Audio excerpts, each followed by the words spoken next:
এবার সাগর দত্ত হাসপাতালে প্রসূতির মৃত্যু, সন্দেহ তৈরি হয়েছে অ্যান্টিবায়োটিক ইনজেকশন নিয়ে। শিখা মিত্রর জন্য দুবার দল ছেড়েছিলেন সোমেন, দুবারই নারদ ছিলেন কুণাল। ওষুধের আড়ালে কিসের ব্যবসা, হাওড়ায় বড়সড় পর্দা ফাঁস করল পুলিশ। স্থলে জলে বন্ধ আমদানি, কোপ ডাক যোগাযোগেও ভারত ঘিরছে পাকিস্তানকে। ছোট্ট বারান্দায় 60 পরীক্ষার্থী, পরীক্ষা দিতে এসে শিয়ালদার হোমিওপ্যাথি কলেজে অসুস্থ 5। জন্মের ভুয়ো শংসাপত্র নিয়ে পাসপোর্টের আবেদন, ফের কলকাতায় গ্রেপ্তার যুবক। ব্র্যান্ড নয়, শুধুই জেনেরিক ওষুধ লিখতে হবে, চিকিৎসকেদের বদলে যাবে গোটা দেশ, নির্দেশ সুপ্রিম কোর্টের। ভারত এবং পাকিস্তানের যুদ্ধ বাঁধলে কি করবেন, পাক নেতার উত্তরে হাসির রোল নিটপাড়ায়। জুনের আবেদনের সারা, বন্যপ্রাণ সুরক্ষায় আইন সংশোধনের আশ্বাস দিয়ে চিঠি কেন্দ্রীয় মন্ত্রীর। ভুয়ো পরিচয়ে 3 বছর বাস, বাংলাদেশে ফেরার আগে নদিয়ায় গ্রেপ্তার 7 অনুপ্রবেশকারী। এতক্ষণ শুনছিলেন সংবাদ শিরোনাম, এবারে বিস্তারিত। মেদিনীপুর মেডিকেল কলেজ ও হাসপাতালে প্রসূতির মৃত্যু ও 4 প্রসূতির গুরুতর অসুস্থ হয়ে পড়ায় চাঞ্চল্য ছড়িয়েছিল। আর সেই ঘটনায় 4 মাসের মাথায় শিরোনামে উঠে এলো সাগর দত্ত মেডিকেল কলেজ ও হাসপাতাল। মঙ্গলবার রাতে সাগর দত্তে এক প্রসূতির মৃত্যুর ঘটনার অস্বস্তিতে স্বাস্থ্য দপ্তর।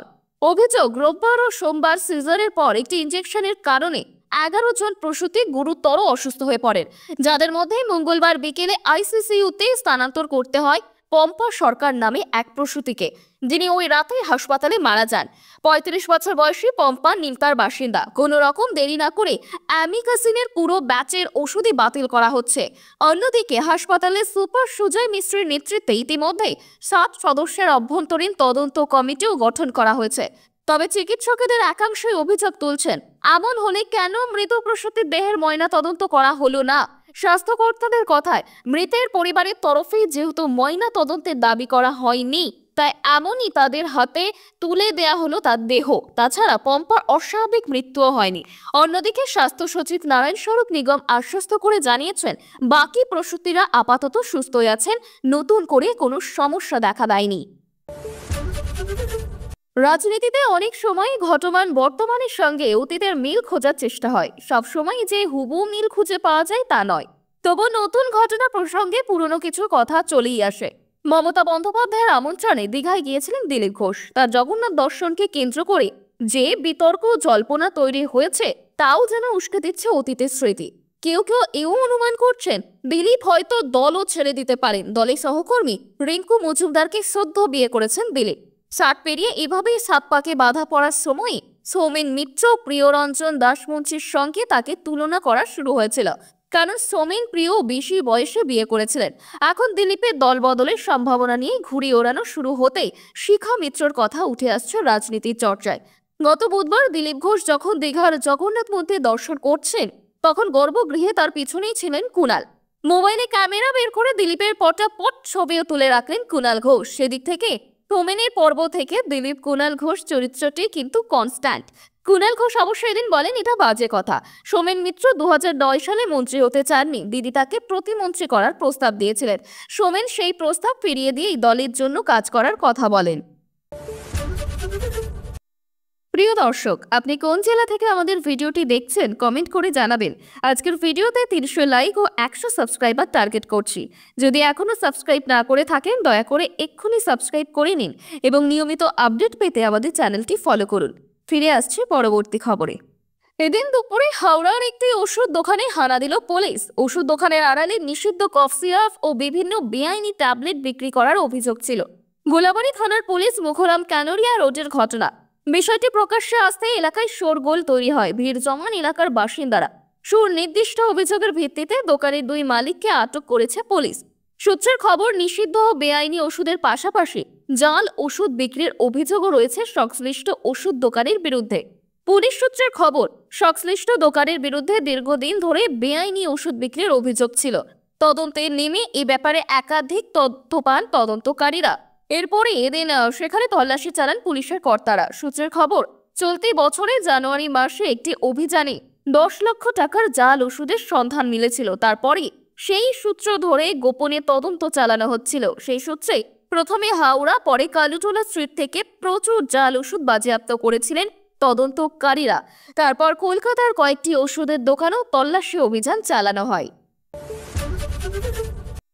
নিষেধ পণ্য আমদানি, জলবন্দরে ঢুকতে দেওয়া হবে না জাহাজ। এবার বন্ধ হলো ডাক যোগাযোগের ব্যবস্থাও। পাকিস্তানের সঙ্গে সম্পর্কের আরও 3টি সুতো ছিল ভারত। পেহেলগামে জঙ্গি হামলার পরে জল চুক্তি বাতিল থেকে শুরু করে সীমান্তে নিষেধাজ্ঞা, ভিসা বাতিল সহ পাকিস্তানের বিরুদ্ধে 5টি গুরুত্বপূর্ণ সিদ্ধান্ত নেয় কেন্দ্রীয় সরকার। শনিবার তাতে সংযোজন হলো আরও 3টি। বাণিজ্য মন্ত্রণালয়ের তরফে একটি বিজ্ঞপ্তি জারি করা হয়েছে। ভারত তাৎক্ষণিকভাবেই পাকিস্তান থেকে সকল পণ্য প্রত্যক্ষ বা পরোক্ষভাবে আমদানি নিষিদ্ধ করেছে। বৈদেশিক বাণিজ্য নীতি 2023-এ একটি সংশোধন করে জানানো হয়েছে, পরবর্তী নির্দেশ না দেওয়া পর্যন্ত পাকিস্তানে উৎপন্ন বা রপ্তানি করা সমস্ত পণ্যের প্রত্যক্ষ বা পরোক্ষ আমদানি বা পরিবহন তাৎক্ষণিকভাবে নিষিদ্ধ করা হচ্ছে। জরুরি ভিত্তিতে কোনো কিছু আমদানি করতে গেলে ভারত সরকারের অনুমতি সাপেক্ষে করতে হবে। পাকিস্তানের জল বন্দরেও ভারতের কোনো জাহাজ যাবে না বলেই জানিয়ে দেওয়া হয়। ভারতীয় ডাক বিভাগে বিজ্ঞপ্তি জারি করে সকল সার্কেলকে জানিয়ে দিয়েছে, সড়ক বা আকাশপথে পাকিস্তান থেকে আর কোনো চিঠি বা পার্সেল ভারতে আসবে না। উল্টো দিকে ভারত থেকে কিছু আর পাকিস্তানে যাবেও না। এক টুকরো বারান্দা, নেই জানালা, মাথার উপরে একটাই পাখা, গোদের উপর বিস্ফোরণের মতো মারাত্মক গরম, দম বন্ধ করা পরিস্থিতি, আর সেখানেই বসে 60 জন পরীক্ষার্থী। শনিবার কলকাতা মেট্রোপলিটন হোমিওপ্যাথি কলেজে পরীক্ষা দিতে এসে অসুস্থ হলেন একাধিক পরীক্ষার্থী। কলেজ কর্তৃপক্ষের বিরুদ্ধে অভিযোগ তুলেছেন তারা, যদিও সেই অভিযোগ মানতে নারাজ কর্তৃপক্ষ। শিয়ালদা ফ্লাইওভারের নিচে বিপিন বিহারী গাঙ্গুলি স্ট্রিটে রয়েছে মেট্রোপলিটন হোমিওপ্যাথি কলেজ। সেখানে আর 4 জেলার পরীক্ষার্থীদের যোগা এবং ন্যাচুরোপ্যাথি পরীক্ষা ছিল। মোট 80 জন পরীক্ষার্থী। সকাল 10টা নাগাদ চড়া রোদে 20 জনকে প্র্যাকটিক্যাল পরীক্ষায় ছাদে ডেকে নেওয়া হয়। বাকিদের নিচে বারান্দায় অপেক্ষা করতে বলা হয়। সেই বারান্দার দৈর্ঘ্য 15 ফিট, প্রস্থ মাত্র 7 ফুট, একটাই পাখা, আর কোনো জানলা বা ভেন্টিলেশন নেই। ওখানে একসঙ্গে এতজন পরীক্ষার্থী থাকায় কার্যত দমবন্ধকর পরিস্থিতি তৈরি হয়। একের পর এক 5 জন অসুস্থ হয়ে পড়েন বলে অভিযোগ। প্রথমে একজন অসুস্থ হয়ে পড়ার সঙ্গে সঙ্গে বাকিরা ক্রমাগত বমি করতে শুরু করে।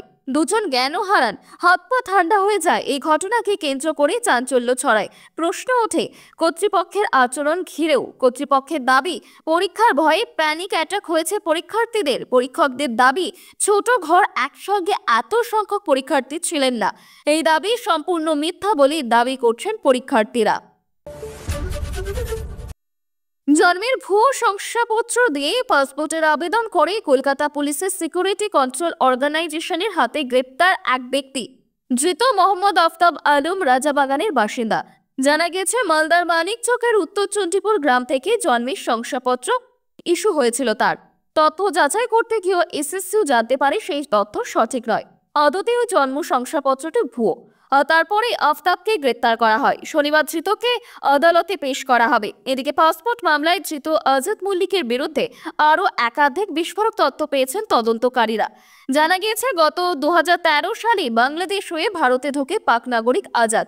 নিজেই ভারতীয় পরিচয়পত্র তৈরি করতে আজাদ খরচ করেছিল 1 লক্ষ টাকা। প্যান, ভোটার ও আধার কার্ড তৈরি করে দিতে আজাদ মল্লিক ওরফে আজাদ হোসেনের হয়ে কাজ করতে একাধিক এজেন্ট ও সাব এজেন্ট। এখনো পর্যন্ত অন্তত 100 জন বাংলাদেশি নাগরিকের ভারতীয় পরিচয়পত্র বানিয়ে দিয়েছে আজাদ। তাদের পাসপোর্ট ও ভিসা পাইয়ে নিয়েছে আলাদা টাকা। ভিসা তৈরির বিনিময়ে কমপক্ষে 1 থেকে 1.5 লক্ষ টাকা নিত সে। পাসপোর্ট তৈরির দর ছিল ন্যূনতম 2.5 লক্ষ টাকা। শুধু বাংলাদেশিদের জন্যই নয়, আজাদ মল্লিক পাকিস্তানিদের জন্য জাল পাসপোর্ট তৈরি করে দিত, এমনই অভিযোগ গোয়েন্দাদের। দেশের চিকিৎসা খাতে ওষুধ কোম্পানিগুলোর বেআইনি ব্যবসা বন্ধে বড়সড় নির্দেশ দিল দেশের সর্বোচ্চ আদালত। কোনো ব্র্যান্ডেড ওষুধ নয়, চিকিৎসকদের শুধুই জেনেরিক ওষুধ লিখতে হবে প্রেসক্রিপশনে, এমনই মন্তব্য করলেন সুপ্রিম কোর্টের বিচারপতিরা। রাজস্থানে এই নিয়ম ইতিমধ্যেই চালু হয়েছে, আর সেই নির্দেশকে দেশব্যাপী কার্যকর করার আহ্বান জানালো আদালত। এই রায়ে নেতৃত্বে ছিলেন বিচারপতি সন্দীপ মেহতা, তার সঙ্গে ছিলেন বিচারপতি বিক্রম নাথ ও বিচারপতি সঞ্জয় কারোল। বিচারপতি মেহতা বলছেন, এই নির্দেশ যদি গোটা দেশে কার্যকর হয় তবে তা বিশাল পরিবর্তন এনে দেবে। আদালতে জমা পড়া একটি আবেদনে দাবি করা হয়েছিল, ফার্মাসিউটিক্যাল কোম্পানিগুলি চিকিৎসকদের মোটা অঙ্কের ঘুষ দিচ্ছে যাতে তারা দামি ও ব্র্যান্ডেড ওষুধ প্রেসক্রাইব করবে। এর ফলে সাধারণ মানুষের চিকিৎসা খরচ বেড়ে যাচ্ছে। শুধু তাই নয়, অনেক সময় অতিরিক্ত ও অপ্রয়োজনীয় ওষুধ প্রেসক্রাইব করার প্রবণতাও বাড়ছে, যার ফলে রোগীদের মধ্যে ওষুধের নির্ভরতা তৈরি হচ্ছে এবং স্বাস্থ্য ঝুঁকি বাড়ছে। আবেদনকারীরা আরও বলছেন, চিকিৎসকের দেয়া উপহার বা ফ্রি উপহার বন্ধ করা উচিত। এইসব অনৈতিক কাজের জন্য ওষুধ কোম্পানিগুলিকে জবাবদিহি করতে হবে। এই প্রেক্ষিতে সুপ্রিম কোর্ট মন্তব্য করে, যদি চিকিৎসকেদের জন্য বাধ্যতামূলক করা হয় কেবলমাত্র জেনেরিক ওষুধ প্রেসক্রাইব করার বিধান, তবে এই সমস্যা অনেকটাই মিটে যাবে। ভারত এবং পাকিস্তান সমরে নামলে এবং পরিস্থিতি আরও খারাপ হলে দেশ ছাড়বেন তিনি, আশ্রয় নেবেন ইংল্যান্ডে, তেমনটাই দাবি করলেন পাকিস্তানের আইনসভার সদস্য তথা ইমরান খানের দল পাকিস্তান তেহরিক-ই-ইনসাফের প্রাক্তন নেতা শের আফজল খান মারওয়াত। একটি সংবাদ মাধ্যমের সঙ্গে সাক্ষাৎকারের সময় ওই কথাই বলেন তিনি। আফজলের এই মন্তব্যকে কেন্দ্র করে সমাজ মাধ্যমে হইচই পড়েছে, হাসির রোল উঠেছে নেটকর্মীদের মধ্যে। তার সেই সাক্ষাৎকারের একটি ভিডিও ইতিমধ্যে প্রকাশ্যে এসেছে। ভাইরাল ভিডিও দেখা গিয়েছে, একটি পাকিস্তানের একটি স্থানীয় চ্যানেলের সঙ্গে কথা বলছেন আফজল। তাকে জিজ্ঞাসা করা হয়, যদি যুদ্ধ শুরু হয় এবং পরিস্থিতি খারাপ হয় তাহলে কি পাকিস্তান হিসেবে আপনি বন্দুক নিয়ে সীমান্তে যাবেন? এর জবাবে আফজল বললেন, না, যদি যুদ্ধ শুরু হয় তাহলে আমি ইংল্যান্ডে চলে যাব। তাকে সাংবাদিক আবারও প্রশ্ন করেন, আপনার কি মনে হয় না যে এই পরিস্থিতিতে ভারতের প্রধানমন্ত্রী নরেন্দ্র মোদীর পিছিয়ে যাওয়া উচিত যাতে পরিস্থিতি স্বাভাবিক হয়? এর উত্তরে আফজল যা বললেন তা আরো মজার। তিনি বলছেন, মোদী কি আমার আত্মীয় যে আমার কথা শুনে পিছিয়ে যাবে? এরপর ওই সাংবাদিক আর কিছু বলেননি। সেই কথোপকথনের ভিডিও প্রকাশ্যে এসেছে। বন্যপ্রাণ সুরক্ষা নিয়ে মাস তিনেক সংসদে বক্তব্য রেখেছিলেন মেদিনীপুরের তৃণমূল সাংসদ জুন মালিয়া। দাবি তুলেছিলেন, মান্ধাত্তা আমলের আইন দ্রুত সংশোধন করা হোক, তা না হলে অবলা প্রাণীদের উপর শত অত্যাচার সত্ত্বেও দোষীরা আইনের ফাঁক গলে রেহাই পেয়ে যান। কারো তেমন শাস্তি হয় না, তাই আইন সংশোধন করা প্রয়োজন। তার সেই আবেদনের সাড়া দিয়ে আইনটি সংশোধনের লক্ষ্যে কাজ শুরু হয়েছে বলেই সাংসদকে চিঠি পাঠিয়ে আশ্বস্ত করলেন কেন্দ্রের সংশ্লিষ্ট বিভাগের মন্ত্রী। জানালেন, খসড়া তৈরি হয়েছে, তা নিয়ে বিভিন্ন পশুপ্রেমী সংগঠন ও অন্যান্য সংশ্লিষ্ট পক্ষের পরামর্শ মতামত নিয়ে কাজ চলছে। সংশোধনী প্রস্তাবে সবকটি খুব ভালোভাবেই খতিয়ে দেখা হচ্ছে। গত ফেব্রুয়ারিতে সংসদ অধিবেশন চলাকালীন বক্তব্য রাখতেই উঠে বন্যপ্রাণীদের উপর নির্যাতন নিয়ে লোকসভায় সরব হন তৃণমূল তারকা সাংসদ জুন মালিয়া। তার বক্তব্য ছিল, বন্যপ্রাণীদের নানাভাবে হেনস্থার ঘটনা প্রায়শই প্রকাশ্যে আসে। পশুপ্রেমী সংগঠনের তরফে পুলিশের দ্বারস্থ হলেও বিশেষ লাভ হয় না। অভিযুক্ত গ্রেপ্তার হলেও অধিকাংশ ক্ষেত্রে আইনের ফাঁক গলিয়ে রেহাই পেয়ে যায়। সংসদে ৩৭৭ নম্বর ধারা তুলে সরব হয়েছিলেন তৃণমূল সাংসদ জুন মালিয়া।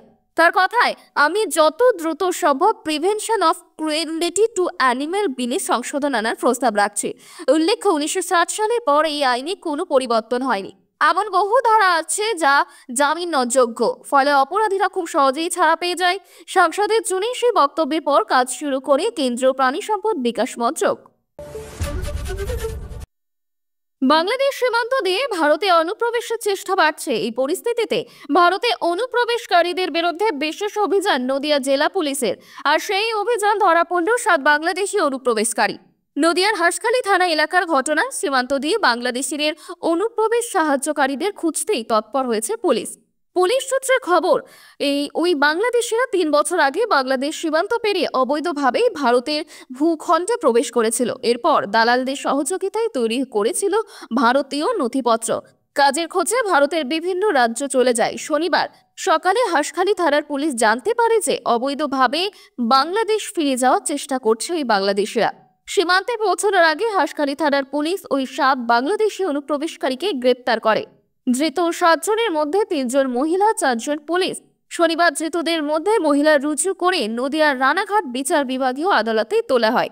অন্যদিকে এই বাংলাদেশিদের ভারতীয় দালাল চক্র কিভাবে সহযোগিতা করেছিল তা তদন্ত করে দেখতে ধৃতদের হেফাজতে চায় পুলিশ। গত বছরের আগস্টে অন্তর্বর্তী সরকার গঠনের পর থেকেই উত্তপ্ত বাংলাদেশ সীমান্ত দিয়ে বেড়েছে অনুপ্রবেশের চেষ্টা। পুলিশের একাধিক অভিযানে শতাধিকেরও বেশি বাংলাদেশি অনুপ্রবেশকারী ধরা পড়েছে। গ্রেপ্তার করা হয়েছে দালালদের। এতক্ষণ শুনছিলেন আজকে সেরা 10টি খবর। ফিরে আসবো বিরতির পর। সঙ্গে থাকুন, দেখতে থাকুন কলকাতা পত্রিকা।